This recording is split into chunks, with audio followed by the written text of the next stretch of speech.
And it says we're live. Hey, everybody. Welcome to the Love First Christians Bible Study. I'm Hody Johns. I'm here with Aaron Goss. Aaron, we have video of you today. We get to see you. How are you doing today? I am doing quite well. Good, good. Love the South Park shirt. It is, as a Colorado guy, it's always nice when one of our shows really takes off, you know, really puts us on the map.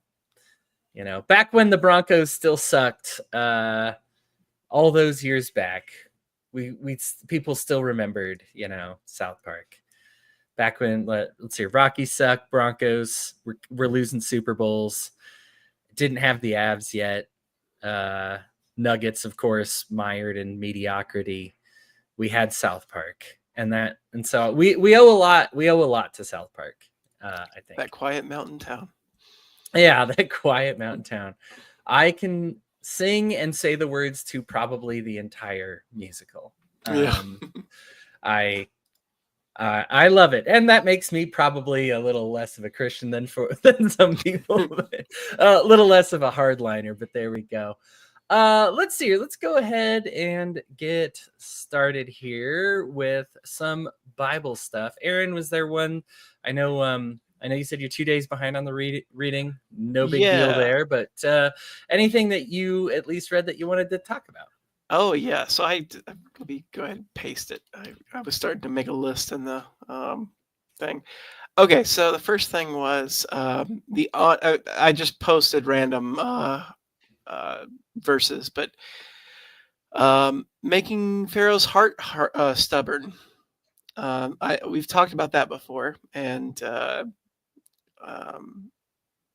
I've talked about it several times before in previous Bible studies that I've been in. But rereading Exodus and the number of times that God specifically tells Moses, here's what's going to happen. I'm going to harden Pharaoh's heart so that I can show both the Egyptian and the Israeli people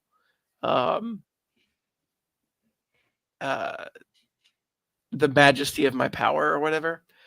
And he's fixing, like it's like a gamble, but he's fixing the odds by making Pharaoh stubborn.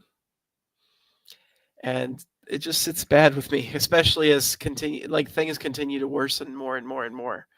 And you've got, and the wild thing is, one of the things that I didn't notice as I was reading before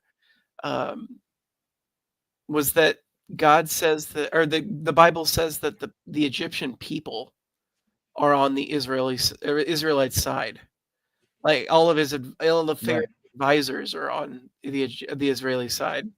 So like everybody's on his side except for the Pharaoh himself. And so you kind of wonder, like, why isn't there a coup in Egypt? You know, like, why isn't the Pharaoh overthrown? As he continues to invite calamity after calamity upon his people. Like, even considering the fact that God is like supernaturally manipulating him to be so stubborn, why isn't the Egyptian people rising up? Boy, that's a lot there. I don't know that I have all the answers. First thing, and as we talked about last week, this story is borrowed from a lot of parables. So we don't... The other issue, part 2 of the issue, is that there is a hole in this history when it comes to Egypt. This is actually somewhat common. As I read the book, Fall of Civilizations, like a lot of civilizations on the way down, you only know about what happened from their enemies, because especially this time period, they actively cover up anything that makes them look bad, you know, historically. And so, you know, you find out, you know, and we're researching, like, well, why did the Incan civilization fall? Why did the Aztec civilization fall? Like, they aren't like, oh, and then our stupid leader made a lot of stupid choices. That doesn't make its way into history, because the leaders generally, if you're writing the history books, it is at the discretion of the king. And so in this case, even the losers will write history, simply not by writing it, but by erasing it. So we do have a gigantic hole where this is. We know that the Egyptians, historically were slaves in Egypt. We know they got let go. Why? Scholars debate. We Now it could have been the plagues, and like as spoken as here, it's all as it says, and that's what happened, and the Egyptians were embarrassed and erased it all.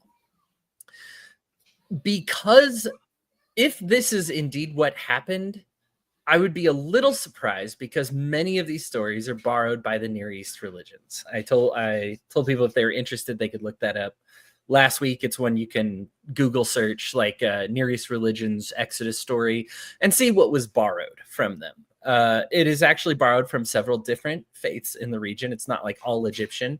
Some are Egyptian plagues. A lot of them are actually Egyptian gods, like kind of backfiring on themselves. Like there is frogs and locusts and Egyptian gods that are supposed to have that domain. And so part of God bringing on such a plague is that different domain.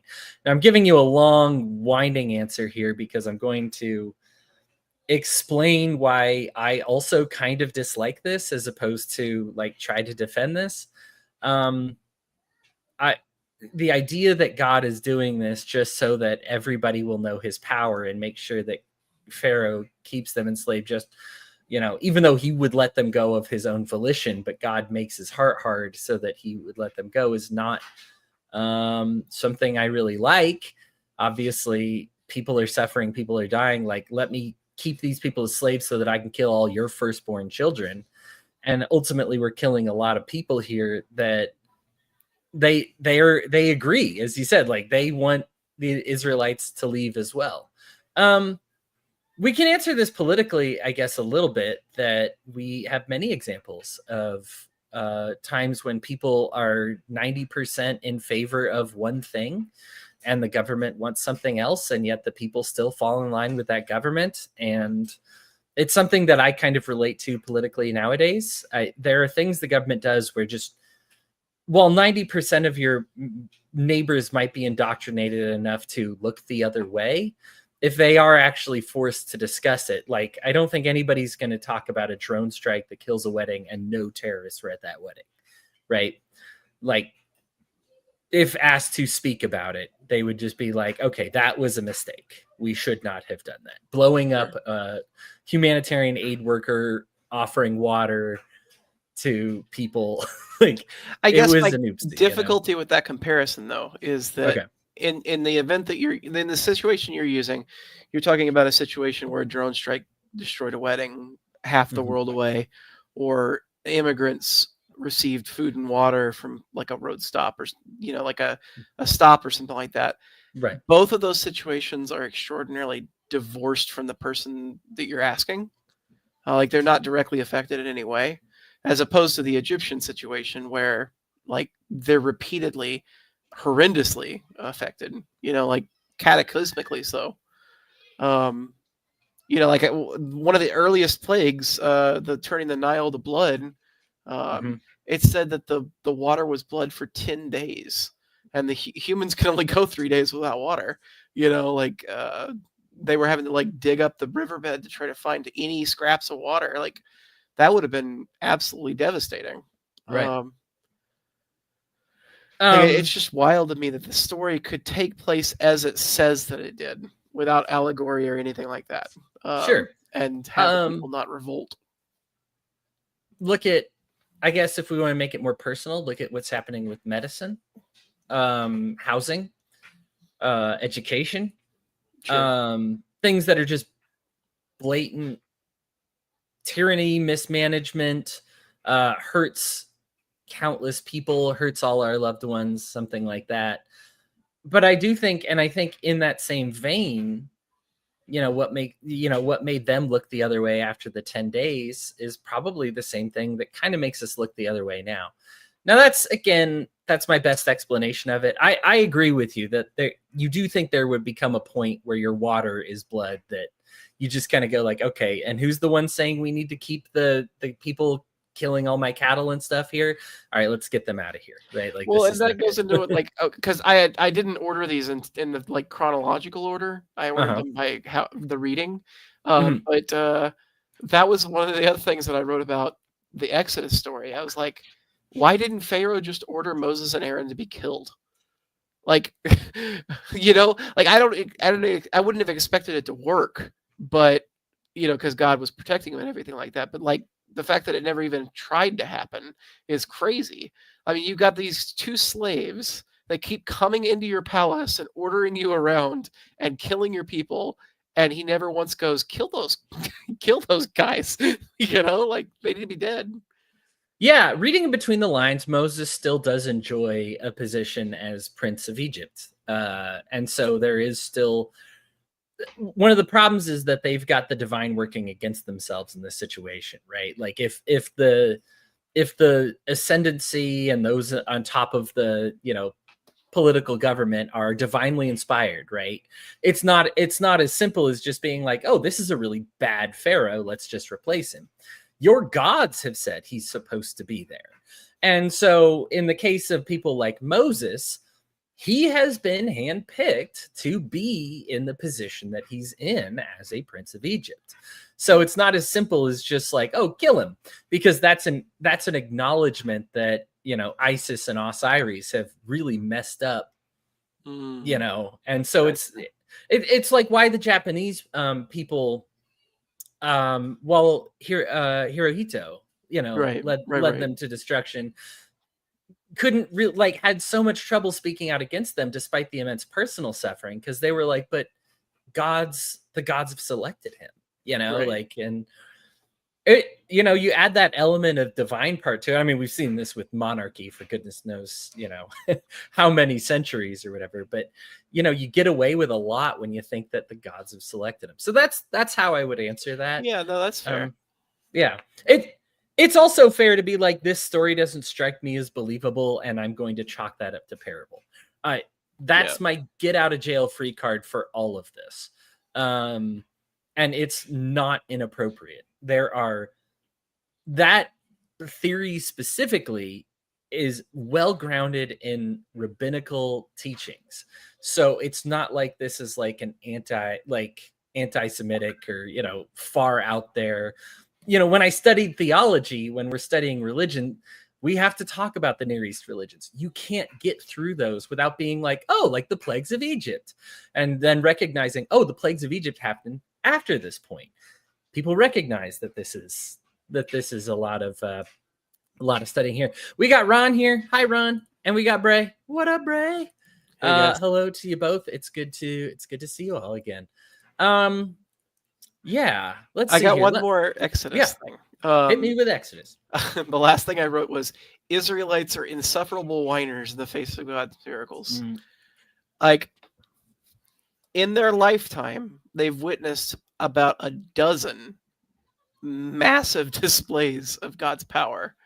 Like every step of the way, they're being sheltered. They're being protected from all of the plagues. They're being led into the desert, the Red Sea being parted and destroying the Egyptians that followed. They're getting manna, and every single time there's a single hardship, they go to Moses and be like, "Have you brought us into the desert to die? Do you hate us?" It's just like so over the top, like it's almost like a stage play, as opposed to what rational people would do. I found that wild.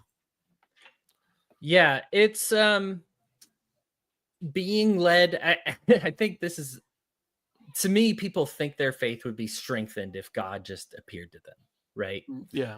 But we see how often, like, even without God doing it, but we just see people bury their head even when the facts are like right in their face, that sometimes you can know something factually. I mean, the Pharisees watch somebody indisputably bring somebody back from the dead and then go, let's say that's the devil then, right? Like, I know that I heard him do it in the name of God, but that makes me look really bad. So, yeah. Yeah, Um, yeah, I get it. It's just it's like it must be absolutely maddening to read for Moses, like or to be in that situation as Moses. Um, like I'm doing the best I can. I'm in this situation because God put me here, even though I like protested it over and over again.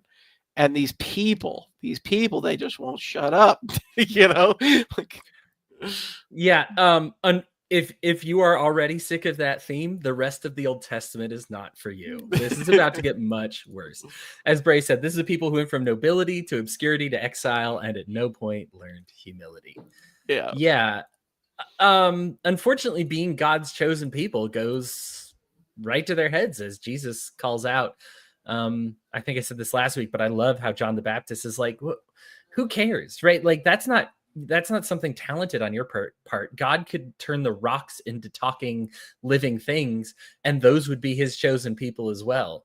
Like, you're not more talented, you're not better than the rocks, right? Like, except that while you are chosen, and if you're chosen, that should be extreme humility. That should make you feel like, oh my gosh, how lucky am I want to bless other people with my good fortune that I've had, instead of being like, oh, I'm chosen, oh, fancy me. Well, and that's a question that I'm sure has been asked a ton, and it never even occurred to me to ask, but what was the point of God having chosen people in the Old Testament anyway?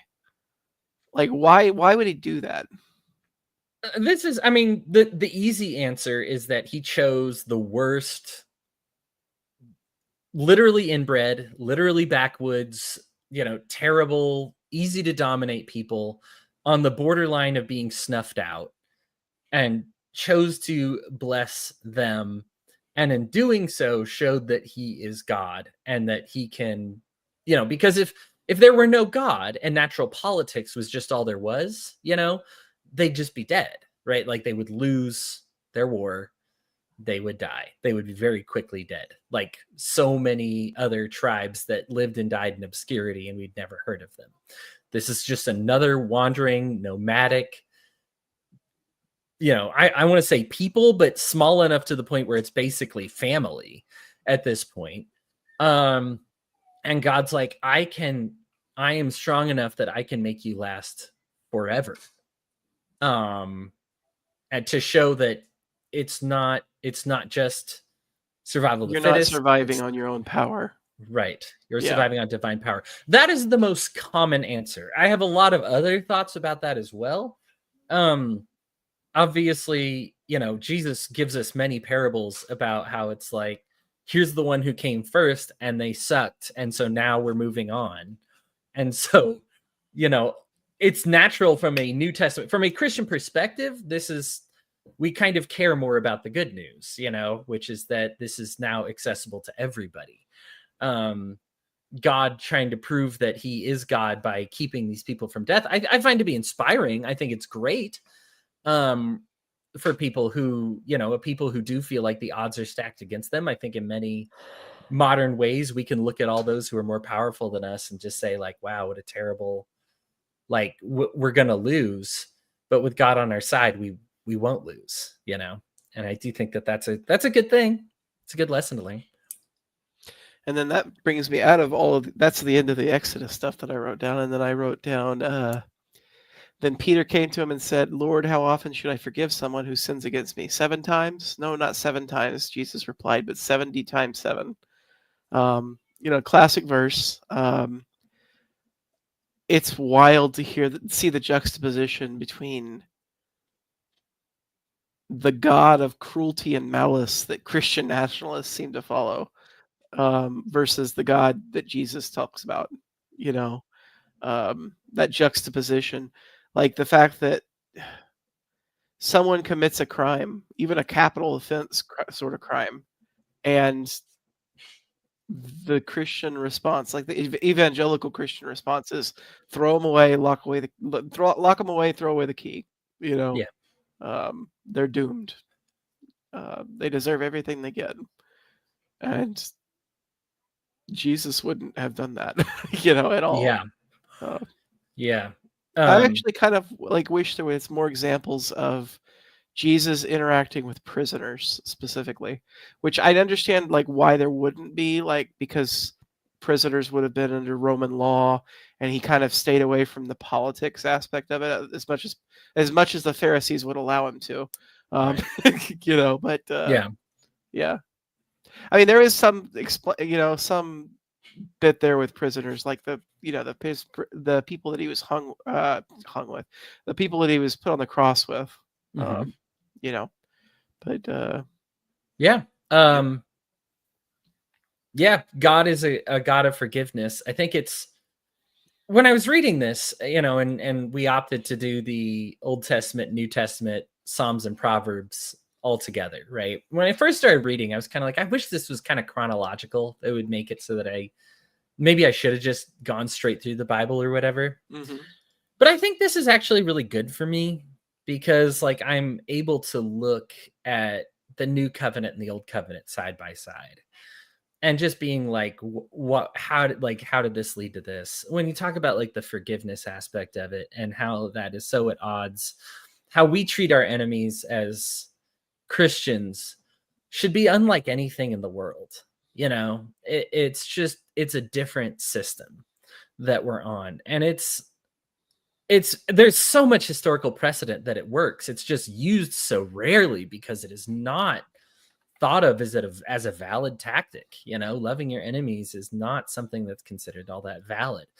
Jesus being hung on the cross and praying for the people that kill him, how many Christian nationalists would tolerate anything remotely close to that? Yeah. And not recognize it. I'm not saying to not recognize evil as evil. Like a lot of times they come in and they're like, I'm just calling a spade, right? Like there are bad things, but to be like, oh my goodness, when somebody does bad things, I am supposed to forgive them and bless them and help them. And when they don't have a shirt and they take mine, offer them a coat as well. And be extremely compliant and gracious and forgiving and wonderful to them. Turn the other cheek. And how can your enemy stay your enemy? We want to fight fire with fire, but fighting fire with water is just better, and the natural human inclination is to fight fire with fire, in which case the greater fire wins. No surprise when we look at politics that things just get worse and worse and worse and worse and worse, because that's fire with fire. We are called to be water. We're called to be the balm. We're called to forgive. And you can tell the apostles struggle with this. The apostles themselves, like it's a tough challenge. They re-ask Jesus how to get to heaven like 3 times. Like they want a different answer other than the way you judge others is how you get judged. The way you forgive others is how you'll be forgiven. The measuring stick by which you measure others is how you'll get measured yourselves. Like all 3 times Jesus uses this same concept, but they re-ask because they're like, please don't say I have to love my enemies because I hate my enemies. Like right. Please don't make me sell all my possessions. Right. Please. Are you sure poor in spirit? I'm already pretty poor. How poor do I have to be here? Yeah. Let's see here. I guess before we get to the New Testament too much, I wanted to go to a couple points here. Oh yeah. Of course. So no, you're fine. You're fine. We are getting into like the law. I won't lie. I will have pretty much one thing to say about this. And I guess I'll make the point now so I can just refer people back to it when we talk about this. I am an Old Testament. That was what I like to teach when I was in institute, right? Like I do have a passion for the Old Testament. As a New Testament guy, I find the foundation interesting. I find the symbolism interesting. I find the even recognizing some of these as parables, I find them deeply touching as parables. And I understand like what the peoples are trying to teach them, their children. When you hear somebody giving these stories from generation to generation about how like God rescued you, I understand all this. There are times when in fact, we have already gotten in the New Testament where Jesus tells us that some of these laws were not inspired by him and that they were given by men. We're told of some that God gave, but only gave it to us because there would be no followers otherwise, because it was such an impossible rule for people at that time period to follow. the morality would just be too difficult. The idea that somebody could just, the idea for men that they wouldn't be able to just leave their wives whenever they wanted to, whenever they saw somebody younger and hotter, would make them not follow the faith. And so Jesus is like, God gave that to Moses just because you guys are buttholes. And the sad thing is like, even considering the fact that he made all of these acquiescences or whatever, right. Still they didn't follow the law. Right. Well, the law is, as we will read when we get to Acts and Romans, the law, I mean, heck, we'll get there before that. When we read in Leviticus, the law is impossible to follow in a very literal sense. We saw, I think this was last week's reading, but a man that approached Jesus and he's like, oh, it's easy, just follow the law. And the guy's like, which laws though? This is an important question, right? Because he recognizes that we will get to like 100 different ways to punish thieves. Yeah. In the Torah. There just is, right? There just is 100 different recommendations for it, and Ron's correct here. Old Testament says eye for an eye. We actually got to that in this week's reading here, that it says eye for an eye, tooth for a tooth. That's how you're supposed to deal with things. And Jesus is like, you heard that said, but I tell you this. And we are aware. And so in addition to laws that God gave to man because man was fallen, we also have laws that God did not give at all. We encounter some of this in the Old Testament, like they're supposed to execute all the women and children and like pillage, like from cities they attack. And then they approach God and they're like, well, here's this woman who's actually kind of cool. Do we have to kill her? And God's like, I don't even know what you're talking about. Like, that would be the dumbest thing for you to do. Right. And so like God is in discord with Levitical law. We're about to read more about like the tribe of Levi. Listen, it should not at all surprise us that these people are just people, right? Like you can dedicate your life to the law and still fail, right? You can be brought up in it and still have your own personal inklings and what you want to have done. What we need to read, I don't want to throw all this out, but what we do need to understand is the spirit of this. We got to a reading. I don't think you're there, Aaron, because I think it was just today's. I really didn't like, it doesn't sit well because it's like, oh, when you hit somebody, you get put to death, unless you hit a slave, in which case, you owe them some restitution or something like that. And so I'm like, all right, so automatically slaves are like less than people. Now, what rabbinical scholars will tell you, this was extremely progressive and liberal at the time. The idea that slaves had any right at all, as well as a forced release date after 7 years, as well as restitution and immediate freedom if you strike them too hard, like, are big things, right? But of course, we in our current time period are like, but you should set them free, right? Like slavery should not exist. The whole concept of sacrifice is that you give away your best, right? Like you sacrifice the most valid thing and trust that God will bless you, even though you let go of the thing that was most valuable. You let go of the fatted calf and trust that you would still eat well, And so if this is the entire concept that we're going off here, how did they miss this concept that like you don't need slavery in order to prosper? You should not have that and let that go. So we're caught in this moment here where we're in between stuff where it's like sometimes I'll read something and it'll be like, man, debts really aren't cool to have. And I'm like, that's true. Debts are really bad. You should not be trapping people into debt. And then on the other hand, being like, and here's the right way to beat your slaves. And I'm like, or your children, like we'll get to in Proverbs, where you're just like, oh my gosh, I can't do this. And so what we need to understand is this law, some of it's by man, some of it's God for man's benefit. What is the spirit of the law? We're told that the spirit of the law, as opposed to the written code, it contradicts itself many, many, many times. Versus the law. What is the law? The law is essentially this spirit of the law. We are supposed to understand what the law is getting at here. What is it getting at? It's getting at the idea that slaves are people, and it's compromising with humanity as best as we can. It's this compromise that allows us to take that next step forward. I don't like it a lot because I like the idea of being uncompromising. I'm an anarchist for that reason. I love the lack of compromise. I like the idea that we do good at all times, no matter what. But let's face it, in our own spiritual journeys, there are many truths that if God's like, it's either this or a baseball bat to the face, like we're not accepting it, you know? And so even still today in the New Testament times, in the New Covenant times, in the good news, in the gospel times, we still kind of have to accept that like God works with us in our sin, in our misunderstanding, in our mistakes. Jesus doesn't like, I guess Jesus does overturn like kosher law, right? But the idea, like circumcision, for example, he lets the next wave of Christians handle that. They're just not ready for it right then, you know?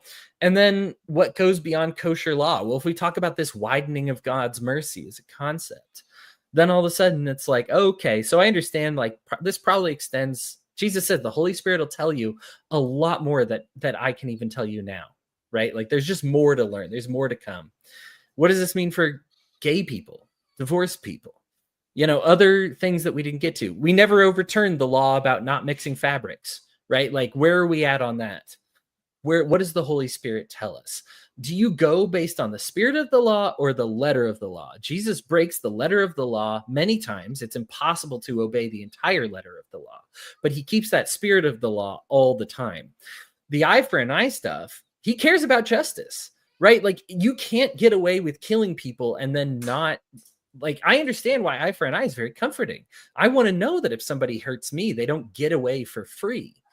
But what's the spirit of that law? Well, it's justice, but it's also we need to stop this cycle of harm, which a lot of times means loving your enemies, right? So anyway, that I guess I've kind of talked myself around and around here, but I hope everybody gets the concept. And I'm going to fall back on this a lot and just be like, hey, Aaron, remember that thing we talked about when we read stuff like that? And I'm just going to say it's once again, it's that thing we talked about. That's totally fair. Because yeah, I'm coming at it from the same perspective. But as you were talking, I was mulling over a thought in my head. And it's going to sound super contentious, and I don't know how to say to word it in a way that's not super contentious. But coming at it from the perspective that you and I share, because everything you said is basically something that I agree with as well. Do you describe yourself as a non-denominationalist? Pretty much. I don't. What's sad is even then people will be like, well, that's a denomination in of itself. And they believe X, Y, and Z. So yeah, but no, I actually really don't like when people are like, oh, I'm, you know, are you more of like a Lutheran like on this one? I've detached myself from all of that. I've read them all. I've borrowed what I wanted. And yeah, that's I like where I'm at. more of Calvin than more people like probably would, but I'm not a predestination guy. Not really a tulip guy, but there's like some stuff from Calvin I really like. Borrowed some from Luther, except for the anti-Semitism, right? Like the reason I ask all of this is, you know, as you were speaking and you were talking about all of the stuff in the Torah that is no longer applicable to our lives, that Jesus has fulfilled the law, you know, things like that. And yet you still have Jews today that practice the Judaism, and they practice a sort of modernized version of the Torah, the laws of the Torah. And then you can also extrapolate that into the various religions like Catholicism and, you know, baptism and everything like that, where they all have their own idiosyncrasies, I guess, is the way to word it. Are all I don't know how to word this without sounding ridiculous, but are all of the denominations kind of inherently ludicrous in the sense of like it is the way that we practice faith superior to the way that most other religions, like most other faith practices, exist? And I don't know how, like I said, that's a super contentious way to word it, but you know, like, what do you think? Yeah. I guess to me, like the Holy Spirit is so I think when we form another denomination, it's generally around a specific practice rather than concept. I understand denominations that kind of differ themselves based on concepts. So, for example, the Trinity. Are these three separate entities? Or are they the same entity? I understand why it's difficult on an academic level to, if you see them all one way, then you kind of look at other verses and have to toss them out. If you see them as the other way, you see certain verses and have to toss them out, or at least reconcile them, right? Like the Bible is full of what we would call a paradox, which are two things that don't seem to go together, but trying to get them together is, you know, that. So it's but I find those to be, while it might differ in denomination, not worth fighting about. If I go up to heaven and Jesus is there at the right hand of God, and I'm like, oh, they're two separate people, cool, right? Like, and then if I go up and I just see them all, the Holy Spirit, Jesus, and God all in one figure, I'm like, cool, right? Like, this does not impact me at all. Usually when these denominations actually have like severe differences, it's either because they've extrapolated something like that or because their practices actually differ. And the problem that I have with that is the Holy Spirit. And Aaron, I know you're a little wary of this, and I think you're appropriate for asking this, but I was thinking all week about how when you're like, what if we just go based on the Holy Spirit, then is there anything that's like, I was even thinking about tells asking down a or anything? modified version of that same question again. Yeah, As you were talking about, like, not following rabbinical law based off right, your interpretation of the Holy Spirit. Again, I was coming back to that question of, like, right. what if you use the Holy Spirit to justify all your actions? Yeah. Right. And so in this case, like we just have to we have to be honest with ourselves, and we have to look at our works, and we have to see like what are our results? What results are we getting from here? This is why I give a lot of credit to the Widening of God's Mercy. The folks who wrote it really kind of established the let's be nice to gay people while still understanding that they're sinners, right? Like that being gay is a sin. And they saw what happened to their own programs. And after 20 years, we're getting bad results like with this. Whereas if we accept like gay people into our fold and don't treat them as sinners and what they're doing is sin, we're getting good results. Like, and not just good as in like we're growing better. Good as in like closer to God, better fruits of the Spirit, right? Joy, love, compassion, patience, all that stuff. Like we are getting more of that good stuff when we do that. And I do think like this is so flexible, and like I understand why that's an unsatisfactory answer, but that's just not the role of spirituality, is to give you a single answer for everything. Prayer is fantastic. But if you are in the middle of like a baseball game and the guy's about to throw the ball and you just close your eyes and start praying, like you're going to strike out, right? Like that's dumb. Does that mean prayer is bad at all times? Well, of course not, right? Like you just chose like kind of a moronic moment to do that, like telling the truth is such a wonderful thing. Like 99.9% of the time, telling the truth about where the Jews are hiding to a Nazi is a really bad thing, like, and there's not really a way to establish that outside of the Holy Spirit. Otherwise, the Bible goes from being how long it is now to being billions of pages long that nobody would ever read it, right? Because it's just creating exceptions for every possible little thing, right? And this is why, like, we just kind of got to default to that Holy Spirit, to being like, what does the Holy Spirit tell you to do? Sometimes it might tell you to go against what you know the law to be. That's what Jesus did, right? Like, Jesus comes at a conflict. Do I heal on the Sabbath, or do I keep the Sabbath holy and do no work? It's one of the two. And when Jesus breaks that law, he doesn't say, well, that's not really what the law says. Jesus is like, no, you guys would pull your kid out of a well too, right? Like, let's not be dumb about this, right? You guys would do the same thing because it's the right thing to do in your heart. That's the right thing to do. Part of the reading this week, he compared it to people that keep like a glass clean on the outside, but not clean on the inside. That it's like, oh, I want to say I obeyed all the rules, right? So I didn't heal on the Sabbath. So look how clean my glass is on the outside because I followed all the rules. Versus Jesus, who broke the rules so people see his glass is grimy on the outside, but what's the inside look like? Pure, right? Like it's a good thing that he did. It's a clean thing. And there's there's just some things that aren't. Jesus tries to like summarize them a little bit, like when it's like, what are the commands that I can't break? When the guy asks like, which laws should I follow? He's like, well, don't murder, don't steal, don't commit adultery, right? Let's hit the highlights. Don't hate your neighbors, right? I'm Like, actually surprised he even gave that much of an answer, because usually yeah, Jesus would kind of be, I don't want to say snarky, but like he doesn't usually give like straightforward answers like that. So yeah. I found that was kind of notable that he did even answer that It, way. it's still a little snarky because the guy's like, well, duh, don't murder people, right? Like that's not what he's asking in that moment, Right. So it's still a little snarky, but he's like, what do you need the highlights here? But even then, like with don't murder, we even in the reading again get an exception to this. Like if somebody breaks in your house your night and you're scared for your family, don't kill them. We actually, interestingly enough, also get a law about how somebody, if they break into your house during the day and they're going to run off and you're not scared of them, don't kill them. Then you've committed murder if you have, even though they've broken into your house, right? Because there's no sense in, killing them at that point. They're going to be brought to justice and they're not a threat to your family, right? So we get an asterisk already. We've just barely started on like the legal code that we're about to get.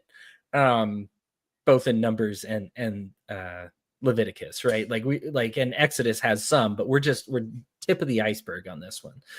But yeah, it's just we are already getting an asterisk for it, and so there's a good reason for that. And so we kind of know what is the concept behind like somebody breaking into your house and how do you respond.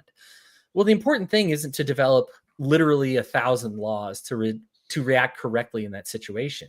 The correct thing to do is to prepare ourselves to know what to do when it happens and to be like loving to people, like to be like, okay, what's the most loving thing I can do? In one, you're afraid for your family. You don't want them to die. Okay, kill the intruder. If you think their lives are in danger, sure. Right. In the other one, if their lives aren't in danger, let them go. Right. It's so easy to get like, I mean, you and I follow libertarian circles where you get like property rights brained about this one. I'm big on property rights, big on them. Bible's big on them. But there comes a point where you're putting human life like below that, or like putting common sense even below that. Like there's a way to get justice out of this without just a dead body, and so they're already having to navigate that. The quintessential example is like children walking on your lawn on their way home from school or whatever, and you seed your lawn with landmines or something like that, like right. Yeah.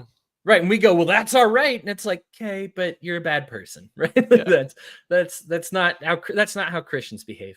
I'm going to read through some of these here because we've got some other interesting examples here. It's lineage mostly, but mostly because a single patriarch served God. God blessed his progeny for his piety and spent thousands of years rolling his eyes like, how are these my people? How are these my progeny? Why did I do this? Yeah. And even then, Abraham had some issues. Although from what you talked about, Bray, he's been given more issues than he potentially actually had because they want to portray him as problematic.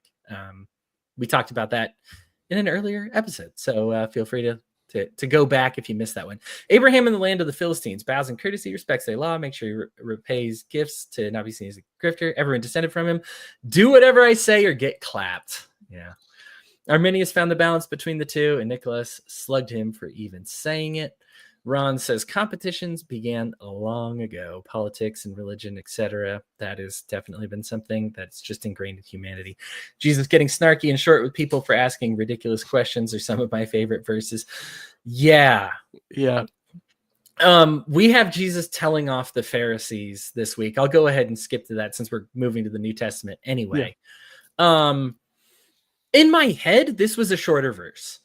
For those who've seen Godspell, like the Alas for You song, you kind of think of that, and he repeats that. Like a lot of those lyrics are just as is, right? Like you make a convert, make them twice as fit for hell as you are yourselves. Like, whoa, like he's going off. In my head, for whatever reason, and I've been through the Bible so many times, but I just realized that something my brain is doing is always reading wrong every time I read it again. I thought this was like a brief couple of sentences.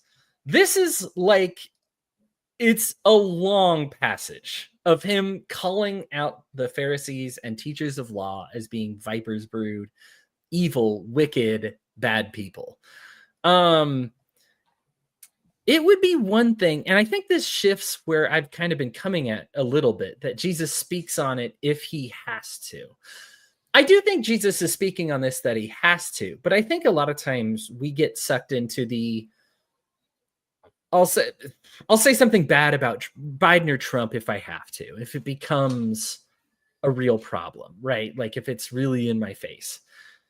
And Jesus is kind of like, no, I'm going to say something bad about my team a lot when they're making mistakes. I'm not going to like sugarcoat it. I think one that I hear from Christians a lot that I don't like is it's not my favorite, but when we deal with something like Christian nationalism, like, oh, this way, like this I've literally had this conversation where somebody's like, this Christian nationalist in particular was talking about making America white, right? Like exclusive, like a place for white Protestants, like an ethno state. And they were like, well, it's not my favorite, but I do understand that he's coming at it from a place of, oh my gosh. And like, I am so done with the kind of, well, it's not my favorite way of saying it. Like if something's like really bad, let's just toss it out, man. Like let's trash it. Like Jesus is so done with the Pharisees and their manipulation of the law and people's faith and twisting them around and lying. And he's just done with it. He's like, I'm not going to be like, well, this law's a little inconvenient, but you know, they're doing their best. If they're not doing their best, call it out, you know? Jesus really goes off in this verbally and then obviously physically when we talk about him at the Temple Square, both times in group criticisms. Yeah. Right. Now, Caesar is objectively doing worse things than what the Pharisees are doing, but we don't control Caesar. We don't influence Caesar. What do we influence as Christians? Are other Christians. Yeah, I'm not going to sit here and talk about, when we talked about, my girlfriend and I talked about this week, the crime in Chicago, for example, right? Like black on black violence in Chicago. It's a problem. I have no influence over it. Me condemning it, dust in the wind, right? Does absolutely nothing. Right. But what I can look at is that a church is like the third highest place that you're likely to get molested. I can fix that problem. Right? Like that's something I do have a lot of influence over. When I see somebody at my pulpit teaching bad theology, that's something I do have influence over when I can call it out. These are things that I can fix. When Paul writes epistles, he doesn't write them to Rome. He writes them to members of his own church. You know, when we are going to be harsh with people, they need to be in our group. And we need to not be afraid when they are really drastically out of line.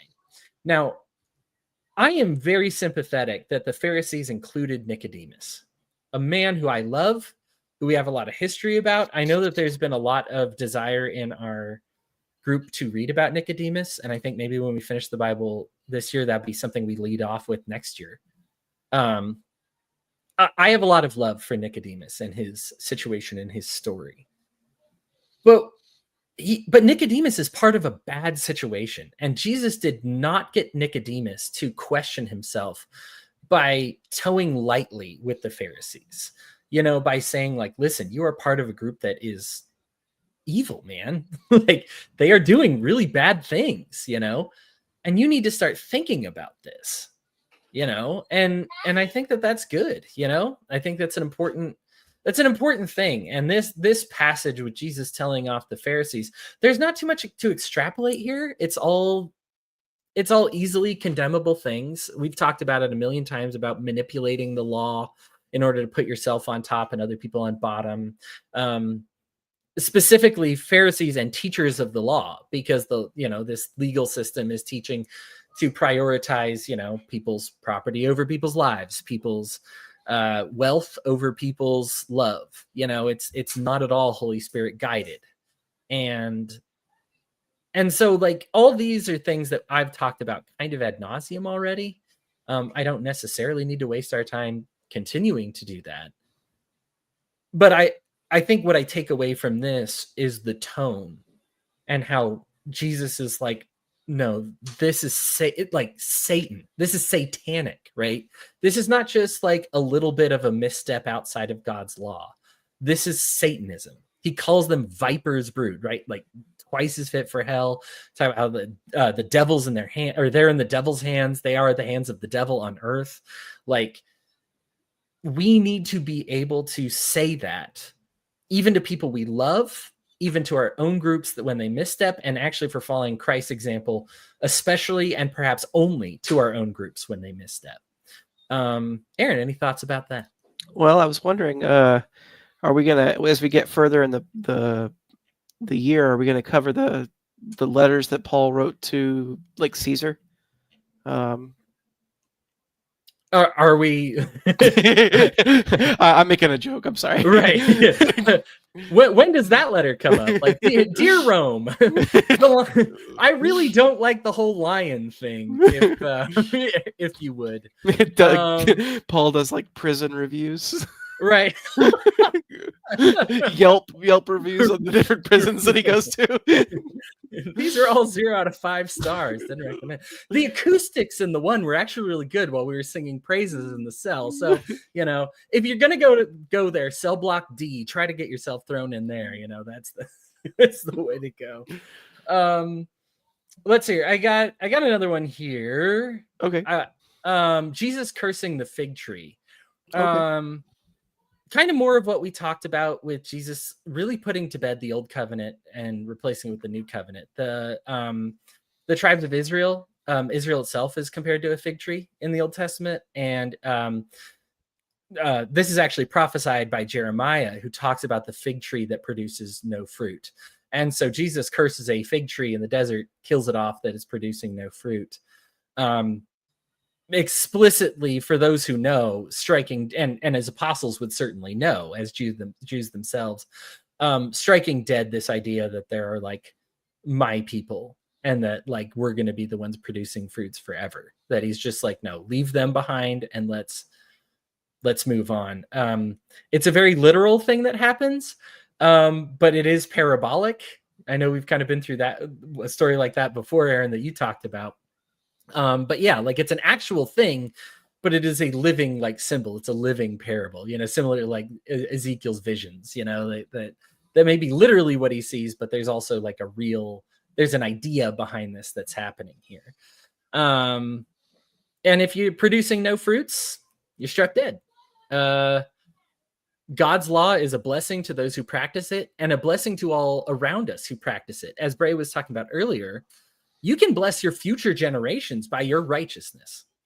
You may not pass, your name may not even pass, but if you've done things to bless your family, raise them in love and wisdom. As much as we talk about these cycles of abuse, you can be a cycle of goodness too, right? Like that's a difficult thing to get away from, and future generations will be blessed if you do that.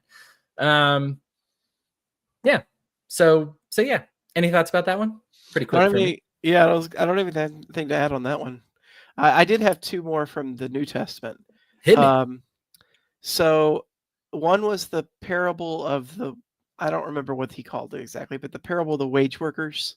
The general idea was that, oh, sure. Yeah, one of them somebody goes out and they need workers. And so they go out and find people who aren't working in the morning, bring them back to their estate. They're working all day out in the hot sun. And then he keeps checking on them, like, 11, 1, 3. And then at like 5 p.m. or something like that, he goes out to the town again, finds more people that are working, brings them back to the estate. And then they work for the last hour before sundown and goes to pay their wage. And he starts with the people who worked the least, the people that only worked an hour, and he gives them the full wage or the day. And then the people who worked the whole day, he gives the same wage to them. And it echoes exactly the parable of the lost son. Yes.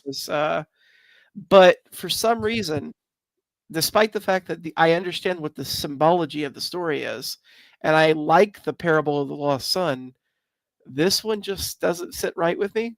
And I think it's that last bit of like meritocracy brains, like libertarian right ethos in my body that are like, these people are cheating the system, they're not, and I understand the idea of like deathbed confession and, coming to God late in life, and that everyone is equally saved because it's not because of your work, it's because of God who works within you. I get all of that. Um, it's just the thing that struck me is toil. Like, you're spending all of that time toiling in God's name and getting the same result as somebody who showed up the last second and did no work. And and it's that I understand that way of looking at it is wrong, but I still wrestle with it. Yeah.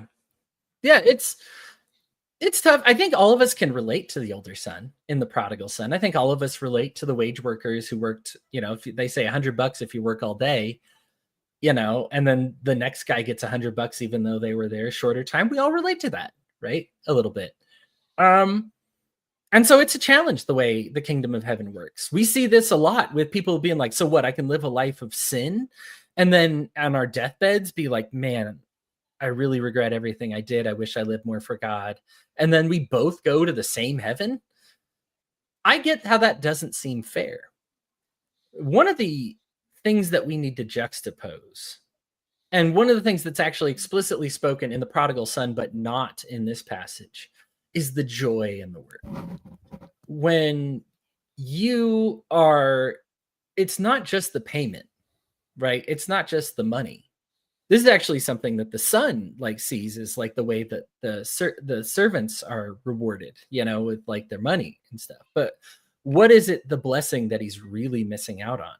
It's that parent that loves them, it's that other stuff. We shouldn't look on people who got to like have sex with hundreds of people and do drugs and commit robberies and and if we look at them and just be like, man, they got to be so awesome and do all these super cool, neat things, and then just barely repent of it before they die, you're missing a lot of why righteousness is righteous.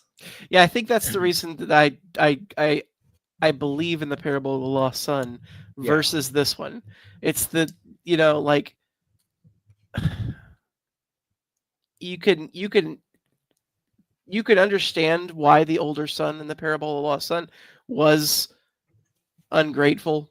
Like, he was upset about the situation, but you ultimately come to the God's perspective on the issue, because you understand that redemption.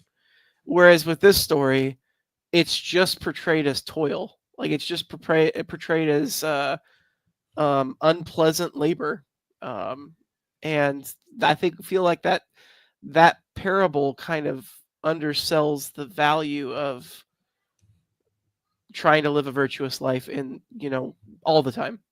Yeah, I do think there's a joy and a blessing even in just the toil, right? Like in just the work. I think when we talked about with like Adam's curse, like, is it a curse? That there's work that you do, and this is a learning thing that we need to have.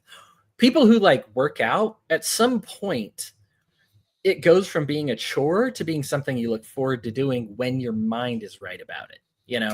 Takes a while to get there, and I won't lie, my brain goes from being right about it to being wrong about it, and it takes a lot of work to get right about it. But I understand that, like, ultimately it's not the even if I don't like grow muscles, the experience of doing that is a blessing in and of itself. Now, there are tons of other blessings, like you mentioned with the prodigal son. Easy to see that, right? Like, you've got a place to stay, you got nice stuff, you've got a father who loves you, you've got encouragement, et cetera, et cetera, et cetera. Whereas this one, it's just the work. But I think working out in all the sun all day on God's vineyard is a blessing in itself, right? Like, I think it is a good feeling to do the work. And I think this does differentiate me from especially a lot of like people in the liberty community, but a lot of Christians as well. I really do rejoice in doing the work, even when I like lose. I I relate to the people who sing songs in prison. I really do genuinely feel a joy just from going out there and doing it, and I think I'm not a superhuman. Like at first I did what everybody else did. My mom signed me up to, help at a soup kitchen, once a month or something. Or, a girl I had a crush on did it and I wanted to be close to her or something like that. You know what I mean? Like really not cool ways to get into it. When I started working out, I just want big muscles to impress women, right? Like that. I'm not a superhuman, right? Like this is just who I am. But I learned that after the girl I crush on left, and my mom stopped being there to sign me up, and that women, like I have an amazing girl, and I don't need to work out for muscles anymore, and she still loved me even when I was big.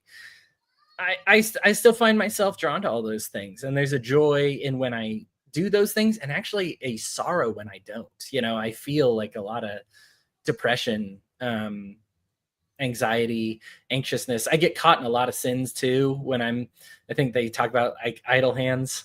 I know it's kind of a modern saying, but like, yeah, like I do get caught in a lot of sins when I have a lot of time on my hands. And I find that like the Lord's work not only keeps me out of sin, but keeps me happily out of sin. I will agree. I think your point is taken that this particular passage doesn't convey the work as great. But I think that is why, I think that's because he's trying to relate it to how the Jews see it. We had to do all this work for all this time. They're the newcomers. We had to do all this struggling and suffering and not fun. And they view it as not fun. They don't have to, but they do, And unfortunately, when they made it not fun, they kind of made it not fun for themselves as we read the Old Testament. But whatever. Hopefully that's a good enough explanation. Yeah. And then the last one, you're going to have to completely explain it to me, because at least with this one we just talked about, I understood the parallels and I just didn't quite jive with it. I don't understand the for many are called but few are chosen parable at all, about like the wedding guests. Do you remember this one? This is there's a couple with wedding guests. Oh, Matthew the one where 22. it's like you're not dressed up like yes, part of the wedding. Yeah. Okay. Yeah. Okay. So this guy ends up inviting a whole bunch of people off the street to attend his wedding, and then he kicks out the people that are not dressed appropriately for weddings. But if you're asking a whole bunch of people off the street, not everybody's going to have wedding appropriate attire, because they're could be homeless or or destitute in other ways. Like, are we supposed to empathize with the feast thrower? Like I didn't understand this parable at all. Yeah, so it's right in line with what we're talking about, that the new folks are just fine. So basically, we got a wedding ceremony, and all the people in the wedding ceremony are jagoffs, right? Like they're jerks, they're swearing, they think marriage is stupid, whatever, they're not doing the work. So God's like, you know what? Out. Everybody out, right? Like, see you guys later. Let's bring in just some new people. You know what? Hey guys, we're doing a wedding ceremony. You want to be a part of it? And most of them are really eager to be a part of this ceremony. We find that the Gentiles really embraced the message of the church, despite it being Jewish, right? Like, I mean, we'll end up calling it Christian, but essentially this is the completion of the Jewish faith, right? Like, so come be a part of this, right? And a lot of people do take to it. Now, here's the thing. The church gives them changes of clothes, was like, hey, here's the ceremony we're going to do. Here's the cool stuff we're going to do. Cool. Now, what they're doing is they're catching, and I get your apprehension, because I hate that it's phrased this way, because I think in a modern context, we have a problem with churches kicking out people who aren't dressed nicely, right? Like, you look like you're dressed in rags. That's not what's happening here. What's happening is this person has entered the church, but is refusing to participate. And so is intention, like, despite being offered like, hey, have these blessings, hey, participate this way, they aren't changing their lives. They want to manipulate the church. They want to bring it back to the old crew that was just like, I'll wear whatever I want, do whatever I want, think. Gotcha. Okay. So yeah, what we are is it's not about clothing. It's not about clothing. I mean, right. Granted, I could extrapolate it that it wasn't about clothing, but I didn't know what it was about, and that made it clear. Okay. Right. And I mean, I guess it's like about clothing in the sense that it's like if I give you a change and was like, hey, we're all going to be doing this like in a sports team, right? Like if it's like, hey, we're all going to be playing this football game and here's our uniforms. Like it's going to be a lot of fun. Play football with us. And you show up and you're just like dressed in your jeans and stuff. I have every reason to think that you're not serious about the game, right? You should have been jeans. Like that you're not ready to take a hit. You're not flexible in jeans.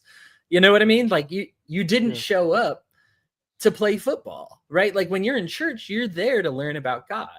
And if you just showed up with a boombox or something, right, with a boombox, like you're not there for God, you're there for yourself, right? Self-aggrandizement. Yeah, exactly. So yeah, that one does get, I think, because we have the modern issue of people not dressing well and getting kicked out. It's like, yeah, it can get problematic.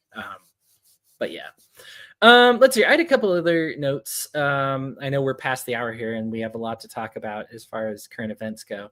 I do like that Jesus refuses to tell the bad actors which authority he's acting on.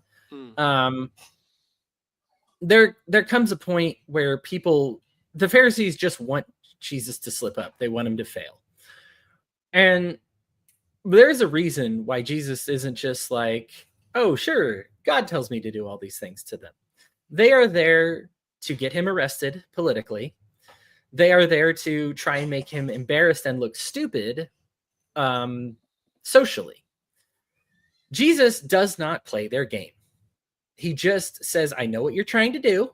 I'm not going to let you get me arrested politically, at least not at this moment. And I'm not going to play your game and like embarrass myself socially. If anything, he embarrasses them when they ask these questions, right? By not answering the question directly. There are some people, and this is a tough lesson for me because I tend to give the long answer even to people who don't. I do a lot of pearls before swine. I know it. I don't like thinking of anybody as swine. But there does come a time where somebody is there for themselves. And they are there to make me look bad. And that's all they've ever done. That's all they ever want to do. That's all they ever want to prove to me is that they're there to make me look bad and to try and trip me up. I think a lot of us have like a Facebook friend where we only hear from them to criticize us, right? Like they just show up because they love to hate us. They love to follow us because they hate us. That sucks, right? They cheer for us whenever we make a mistake or say something the way we shouldn't. They amplify it. They share it to all their friends. And then they're like, oh, but we're in the same liberty movement. We're in the same Christian group. No, we're not. No, we're not. And you do not need to be obligated to interact with these people. Jesus is using the equivalent of the block button, right? If these people are not here to interact with you genuinely, you do not have to answer them genuinely. You don't even have to do it even because you think other people are watching and I need to be cool for them, because Jesus doesn't answer them directly, you know? Now, if you want to humiliate them, sure, right? But there's a reason why when somebody's lost, Jesus brings them guidance. But if they're just trying to humiliate you, he's not going to bring them guidance. He's going to turn it around on you. So it is important to kind of recognize the difference between those situations. Somebody who is there to humiliate you, embarrass you, or get you in trouble versus somebody who is, I think we've seen anti-gay people of both, right? That are like really lost, really don't understand God's gospel, and I have no problem bringing it to them. Then we have some who they saw what I saw, they recognized that the fruits of the Holy Spirit are not with them, and then they said, but I really am not comfortable with gay people. I just don't want them in the church. And then it's like, okay, well, now you're on the other side, right? And I have no problem then at that point being like, you know what? If you can't accept like them, I've done all this work a million times showing people like why gays were permitted under, first of all, the Old Testament law, and why like the primitive church as well as churches following that were fine with homosexuals as well, and where it comes from. And I do all this work on the history and word verbiage and work, and none of that matters. And I have to like redraw, like if I'm showing them the same evidence that they're asking for again and again, it's like, okay, you're not a genuine person. Get out of here. Right. Yeah. They're sea lining you. Yeah. Speaking of which, I need you to have that like that post on standby for me because I was looking for it the other day on your page and I could not find it.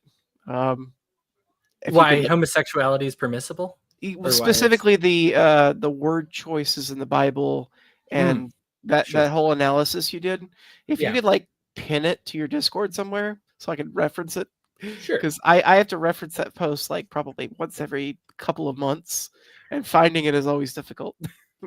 I think I search it for myself, like on my own page, and I think I just search the word homosexuality, but I will pin it on my page. Cool. Um, let's see here. There's a lot in Psalms about like punish the people who do me wrong. Um, I and maybe Aaron, you can help me out with this. I struggle a lot with them, man. I don't want to see my enemies' teeth break inside their mouth. I want to see them come to God and regret the evils that they've done to people. Like that's my goal. That's my desire.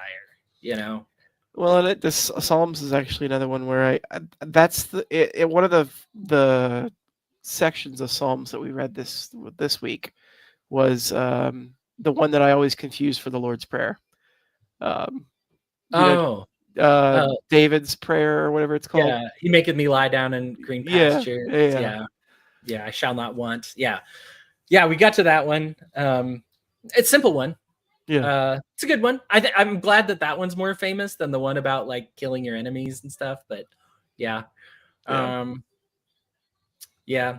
Um, oh, uh, I think it's cool, and this is maybe I want to keep myself as apolitical as I possibly can. I'm not trying to shove anything down anybody's throat. I think it's interesting that Pharisees and Jesus both recognize that taxation is not congruent with God's law. It's not possible. And the Pharisees try to get him arrested by admitting that something they themselves know is true. Now it's funny because we talk about how Jesus says, "Oh, give Caesar what is due Caesar, give God what is due good," and you will see some people interpret that as, "Oh, give Caesar what is due Caesar, your taxes." It is made explicit, not after that, but before this, that they know and Jesus knows that Caesars do nothing, that taxation is against, like, not, I guess, ethics. It's unethical and it's against Jewish law.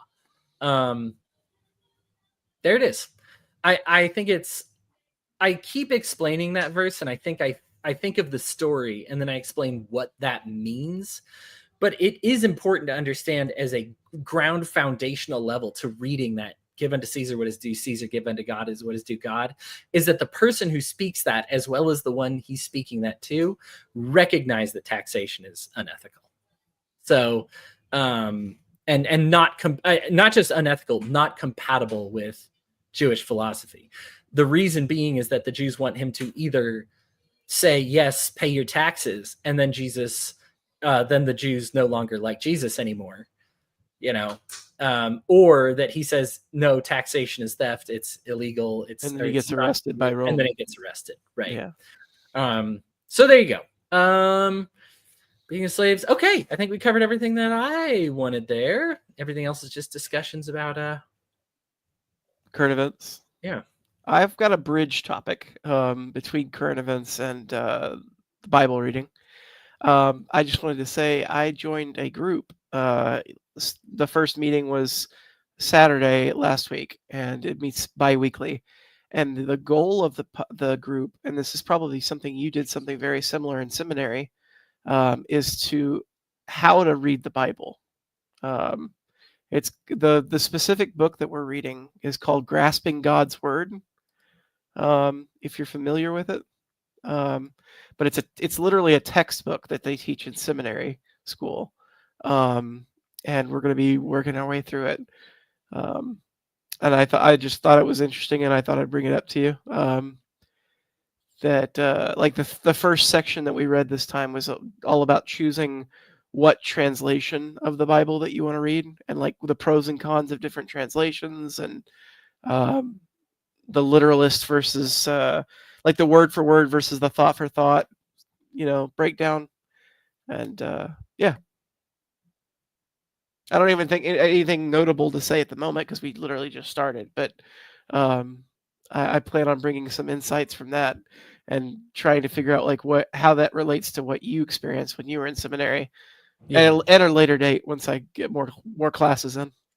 Yeah, cool. No, I'm super stoked about that. I hope you learn a lot. It's every time I read it, and I kind of almost resent that we kind of have a teacher student relationship almost. It's just kind of happens when I've read it so many times that Yeah. it becomes that way, because I learn so much from people that have read it a lot less than I have, but like, they'll just have some point of view on it where I'm just like, oh snap. I mean, already I um with Bray here in the chat, like what he taught us, what he was talking about with like Abraham and that story. I didn't know that Hagar was kind of intentionally written out slash downplayed. Um and I that whole thing is new to me. I'm still learning new stuff every day. But yeah, it's I want to always understand that the Bible was, one, written assuming most people wouldn't read it, and two, is understandable by somebody who has barely any understanding. That it is written for the simple. It's written for the childlike. I love to get smart with stuff, and I'm not saying for people to get dumb, but I am saying it's supposed to be read with a curiosity and an understanding, as opposed to an idea that I will master it. I'm supposed to let the Bible open me up, as opposed to letting the Bible lock me down. And this is a problem that I have, is when I read something and I have a specific interpretation of it, I say, that's the interpretation. I've got the solution now. That's the answer. Most often, I mean, this is the beauty of parables and stories like this, is that they mean a million different things, that they can inspire a million different things. Sometimes just seeing somebody as like a really cool superhero gets you through something in life, like when you're a kid. And that's supposed to be part of it as well. I don't want to lose that just because I've also learned something else. It's layers of learning as opposed to unlearning and relearning. Hopefully that makes sense. Yeah. So yeah, I'm excited for what you learn with seminary and all that jazz. All right. With the news this week, I'm going to go ahead and start with my thing. And this is somewhat recent here. Trump is planning a takeover of the Gaza Strip. I was hoping this was just an idiotic thing he said. Unfortunately, when it's carrying down to your Secretary of State, you're actually making plans to do it. So we actually have an idea of him wanting to do this. By his own verbiage, this would move the Palestinian people who live in Gaza out of Gaza. This would, now, while people notice that Netanyahu gave him a funny face, because you would assume that Netanyahu would assume then he would own it, the Israeli state would then own the new Gaza Strip. And Trump said that it would become a U.S. occupied territory. They've talked about it being the Mar-a-Lago of the Middle East. When we are talking about, what's it like, it was 2.1 million people. Now it's more like 1.5 million people because of all the genocide, murder, and bombings, and people running away, and refugees and stuff like that there. When you are taking 1.5 million people, it's ethno cleansing and genocide, to the point where now the people who used to deny it have started. I've noticed in my feed over the last day being like, yeah, this is genocide. This is ethnic cleansing. This is what it looks like. Well, I think a lot of people are willing to finally make that connection, because it's not the Jewish people doing it, quote unquote. It's now white people that are doing it, and it's frustrating because it's like you're constantly pushed. As somebody who is against genocide, you're constantly having to balance that rhetorical strategy of Israel equals Jewish people equals anti-Semitism. Anytime you criticize Israel, you're criticizing anti-Semitism, or you're criticizing Jewish people. And I point out, like, well, APAC is like 90% white people. Like APAC is overwhelmingly in control of our government, and they're mostly white people that are pushing the whole rapture. We need Israel to be the sacrificial lamb so that we can ascend into God and go to heaven, like that sort of thing. but yeah, on this specifically, I was completely blown away when I first read this because I didn't understand what Trump's end game was, because up until this point, he always seemed like he was on board with Gaza's annihilation for the benefit of Israel. And now it seems like he's coming in at the 11th hour, kind of like Castro, after the Cuban anarchists, Right. did all the work, and be like, okay, yeah, I'm going to take this victory now. Um, you know, Yeah. hence the bad look that Netanyahu gave, because he's like, I've been killing all these people and taking all this PR hit for a year and a half, year and a half, committing my genocide, and now you're going to try to steal my genocide out from under me. Yeah. Right. You're gonna take it over from me or whatever. Yeah. It's as he said, like what Marco Rubio said, like make Gaza beautiful again. Just it's if this is what America First looks like, okay. It's not good. It's yeah. There unfortunately there's so little to say about it, as like that is just not obvious, because as we talked about, there's everybody's kind of recognizing the obvious now on this one, right? Like this is genocide, this is ethnic cleansing. It's I mean, this is people pointed out, what's sad is even like Nazis have pointed this out, that this is similar to what Hitler did with the Jews, right? Like was like, hey, we're going to be cleaning you all out, so leave. And when they didn't, obviously, we saw what happened. Anybody who didn't take that seriously got to see what happened.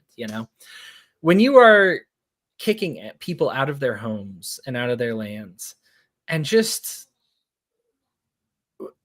I just there's nothing more sacred, right? Like your home, your family, your love, your life, your lifestyle, your everything. Like, and just being like, get out, you're just gonna go move, you're gonna go live somewhere else. I trust that God has a plan for these people and some assistance for them. But it's just a wonder, like it's a wonder that any Christian could even theoretically get on board with this. And as we've noted, many Christians have fallen off, and I do want to give them some credit for that. Though, to your point, Trump did say he wanted to help Israel. I believe finish off was the term that he used. Palestine, wanted like finish off Palestine. Yeah. It was explicitly. It was not one of those like we want to like help create peace, right? Like he said they're clearly killing them. We want to help them finish them off, right? Like so. It's something he said before. I think people just, you always hope with Trump, people are always like, oh, he's such a liar now. And I agree with that. He's empirically the worst liar in American political history.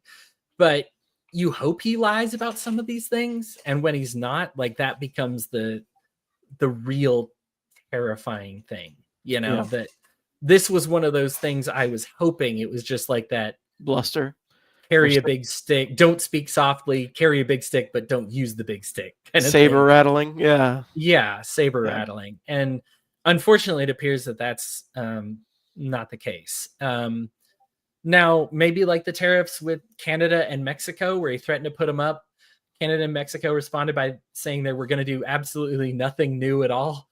And Trump was like, cool, we negotiated, so I'm going to to remove them. Like, good. Still temporarily removing them, so I don't know. Hopefully that doesn't come up. But I mean, already it tanked stock prices. It's hurt our grocery prices. Like it's already had very real practical damage on people.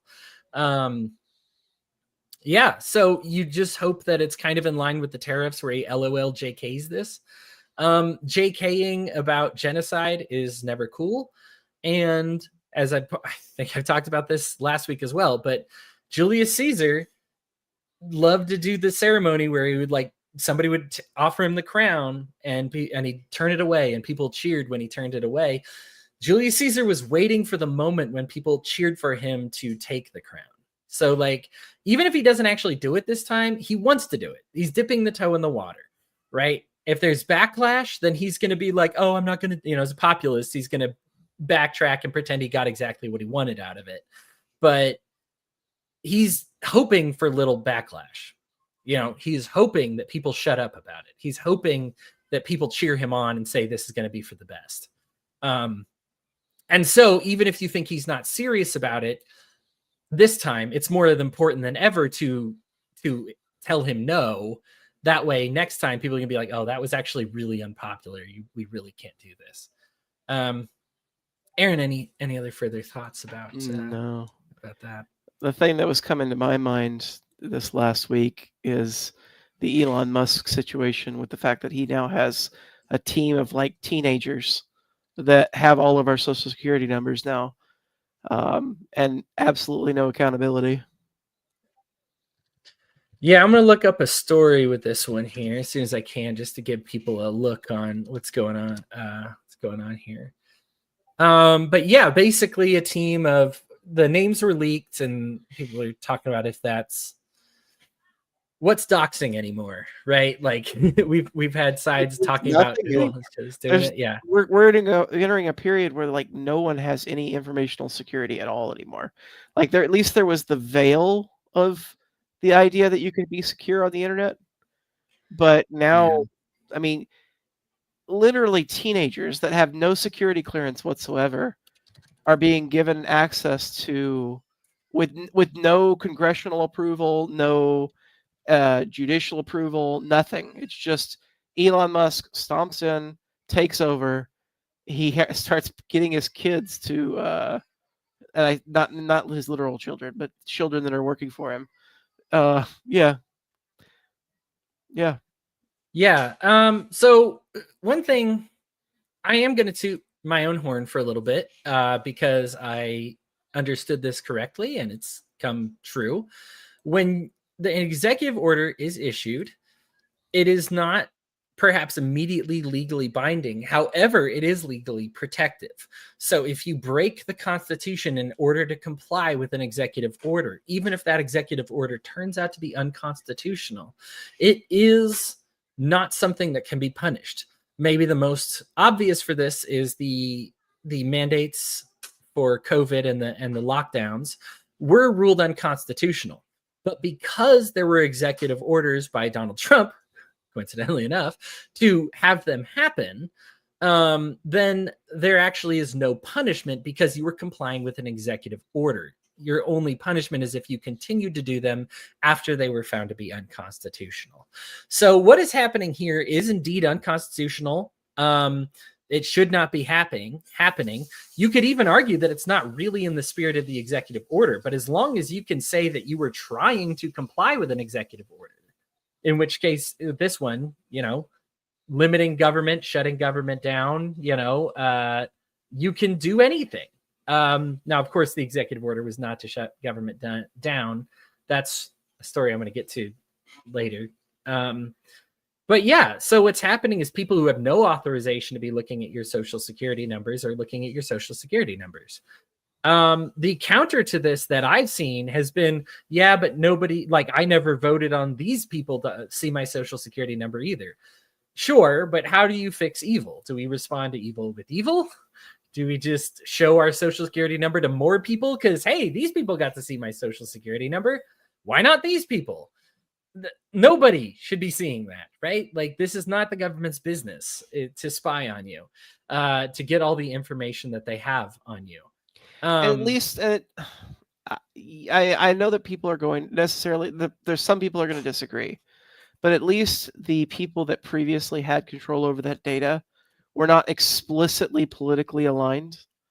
They didn't have an explicit political motivation for doing what they're doing.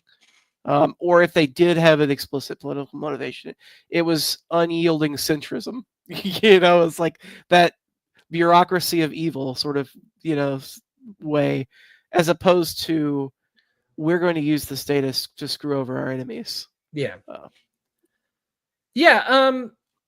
It's been very abused before. It has been partisanly abused before. I don't think that's any surprise. When we saw the IRS target like Tea Partiers and stuff like that, and then we've seen, internal reviews where it's like you're, 8 times more likely to get audited if you're a Republican than a Democrat for the exact same things. Like, we've seen it be abused before, but like you said, like, that's something that happened and people denied it, versus now, which is like, yeah, it's happening. Go, like, deal with it, right? Like, everybody, like, like they investigated themselves and of course found that nobody was to blame for a really bad thing that happened, but at least they acknowledged that it was a really bad thing that happened.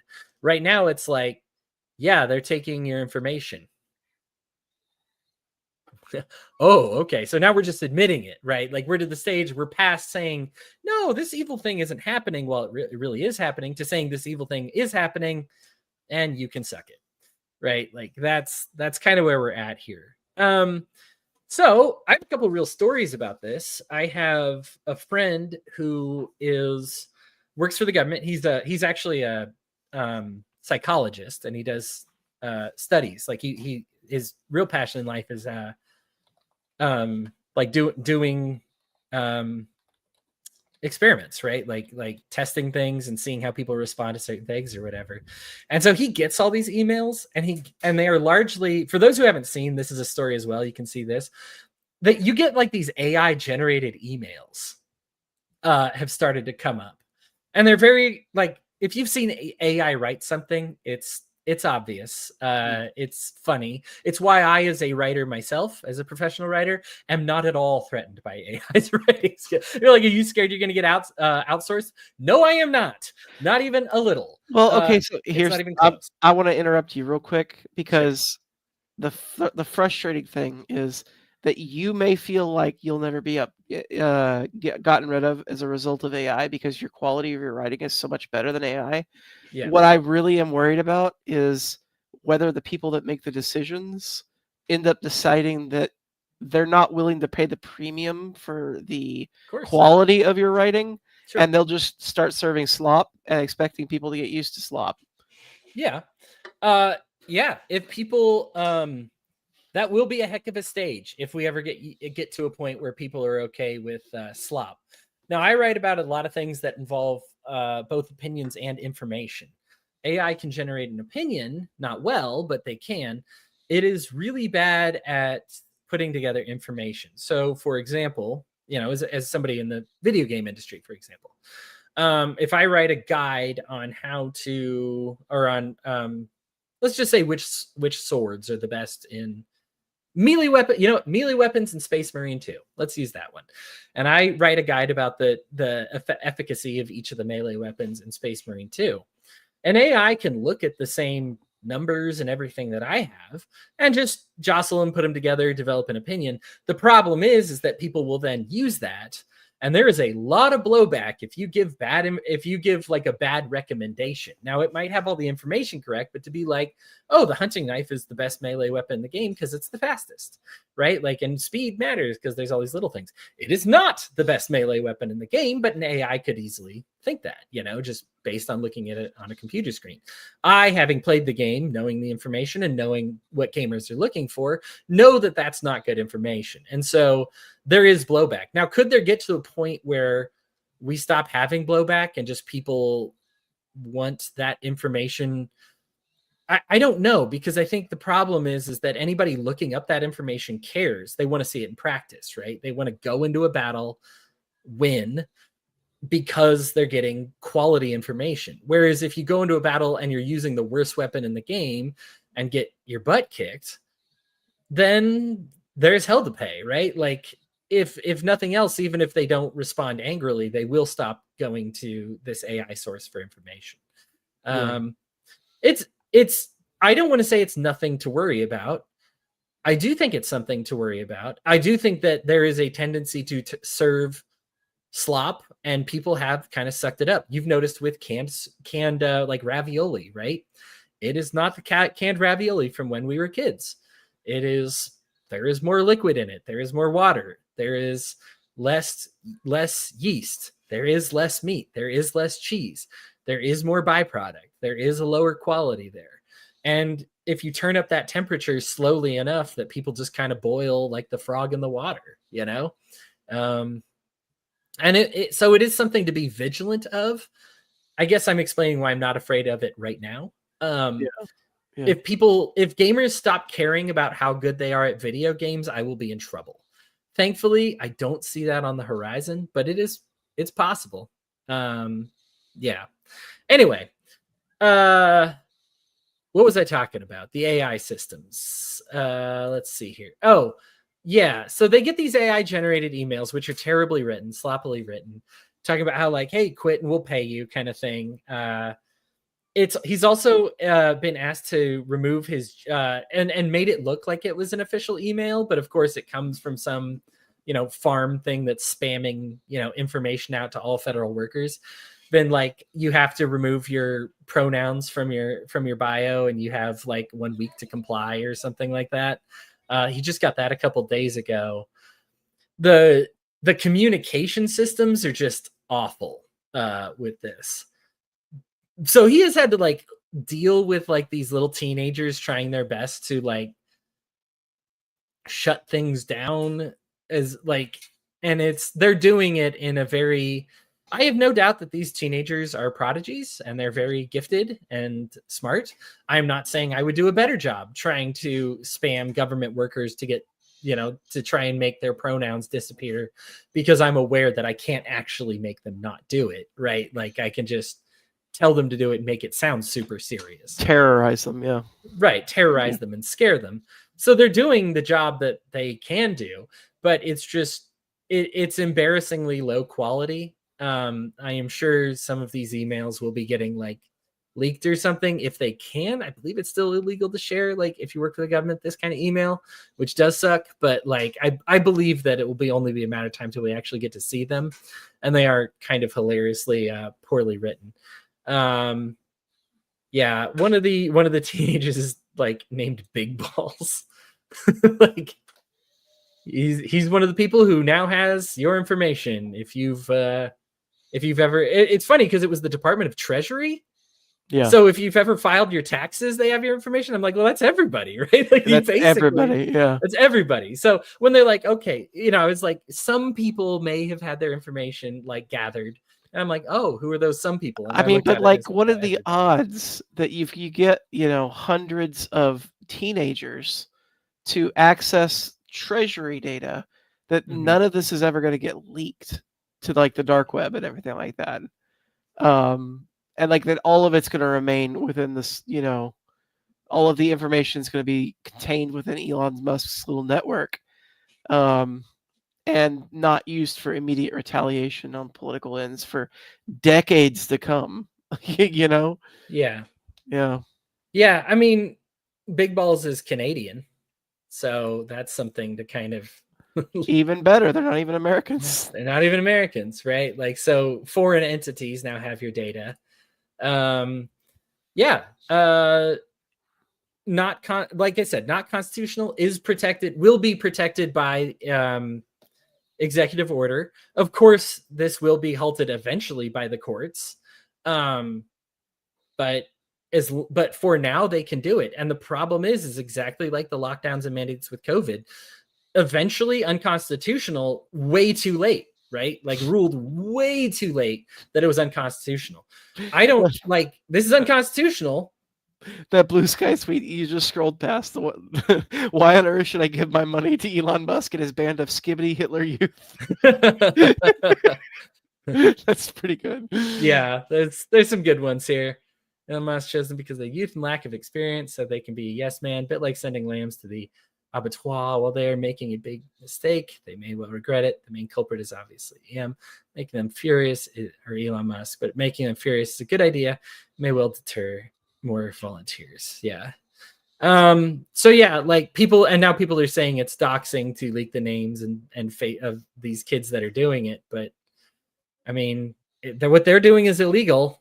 So do you fight legal with illegal, or what do we do here? Like it's all bad. It's all bad. Kind of in a related note here. I got time for one more. Okay, perfect. We'll do this and we'll finish up here. So I want to talk a little bit about when we cut government. Now, there's a lot to talk about with order operations, and I don't want to be hypocritical about this, because part of the issue that I have is people were like, well, we can open up the border when we get rid of all welfare, right? Like I'm cool with opening the border then. And tying one liberty to another liberty is problematic. Aaron, you and I are in a separate book club. We just finished our book last week. We'll be getting on to a new Well, actually, more of an essay this week, right? Yeah, it's a short story from Short Ursula Le story. Guin. Yeah. Cool. We're getting onto a short story, which I'll let you plug at the end. Anybody's watching, this is actually one of our most watched episodes ever. With Awesome. what we've got people watching right now. So I'll let you plug that, because if you want to join a really cool book club about studying more than just the Bible, Aaron's got a good one for you. But yeah, we just finished that. But I found it interesting because I very much sympathized with the Weather Underground when they were like, hey, listen, if you take, like, they warned the it was the liberals, the Marxists, the Maoists, the Leninists. They were kind of opposed the entire left on this one, by saying, like, if we kind of support the welfare state expanding, we're going to get people hooked onto the system. And then when it comes time to destroy this system, they're going to be like, well, what about my welfare payments? Totally valid thing to worry about. I understand. There are and I get that. I also understand that, like, the Department of Education is a bureaucratic nightmare. They have not done themselves any favors with the way they've kind of dispensed their money. The trouble is that they do dispense money, and some of that money keeps people afloat. When we talk about U.S. aid, this is another one. Badly abused, money's going to a lot of the wrong people, mismanaged, botched, whatever. And a lot of the money it has goes to, but some of the money it has goes to, like, refugees that we are legal refugees that, like, we are keeping in camps while we process them for their food. Whenever we cut stuff like this, while I do want to see government gone at all costs, and I do believe in the whole, I don't want to do the wrong thing today just until we finish doing this wrong thing, this other wrong thing. So I'm definitely down for that. But the problem is what's being cut with this Department of Education. Well, I have a friend. You can actually, I had a conversation with her on Facebook when I was talking about this.